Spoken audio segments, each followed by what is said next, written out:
Hi, this is Chuck. Welcome to our video question of the week.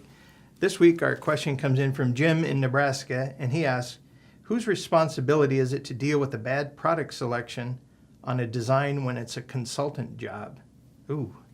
Yeah, that's a difficult one, and that's a question that we've been dealing with for years, I guess, in the industry. And really, to me, the answer depends on the way that the specification or the contract language is written. This problem is very common, and it happens all too often, and a lot of times it doesn't end out well. But here's some things I recommend you do there is take a hard look at the contract language, or what the purchase order might be required of you before you sign it, or how the spec is written. Anything that might talk about what would happen in the case of something not working right, if you have responsibility regardless to make the system work. If it's a end-to-end system spec that you're taking ownership of, or if it's something that is just an itemized product listing and your job is to install it, it might have a different outcome on that.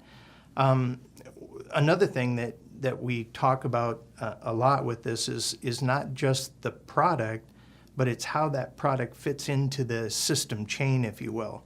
So in a lot of cases, be it a control device or something that requires a digital interface, that product may on its own be a great choice, but when used in a system chain, it might not have the right connectors, or it might not have the right software or protocols, or might not have enough inputs or outputs, or something that could get you into trouble there. So be real careful in regards to how that might happen if you're required to provide a total system solution regardless of the system or the equipment that was specified. The other thing I think is important is the relationship. And as we know, relationships do matter. Long-term relationships in this industry matter a lot. And you can't let this problem, or a single problem, a piece of hardware, affect a long-term relationship. So you don't want to burn any bridges, or in many cases I've seen where ego basically erodes that, proving who's right and who's wrong. That's the thing that tends to, to erode that relationship and burn those bridges. So I first of all would make darn sure that the client doesn't get exposed to this problem. You don't want the customer or the client to be caught in the middle of a dispute over how the equipment or the product, if it was good or bad for that particular application. So make sure that the client is not in that loop in terms of getting involved in making a decision or trying to help you figure out who's right or wrong in this particular case. So keep that away from them. Look at what the cost to resolve this might be, and I would suggest that both with the consultant and with the integrator. Look what the cost is to resolve it, and in some cases it's just not that big a deal. Other times it's a big problem, but try to look at it from what would it take to fix it, and what would it take to work together to fix it, so that it's a partnership where not just one person does all the work to figure out what's wrong or what product to replace.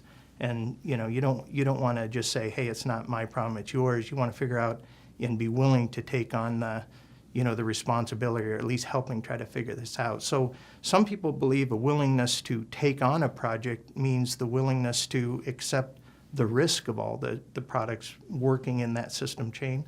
Others are just bidding it to spec. So that's where the problem really starts, I guess, and to that I would say is, how good does the spec look before you bid it?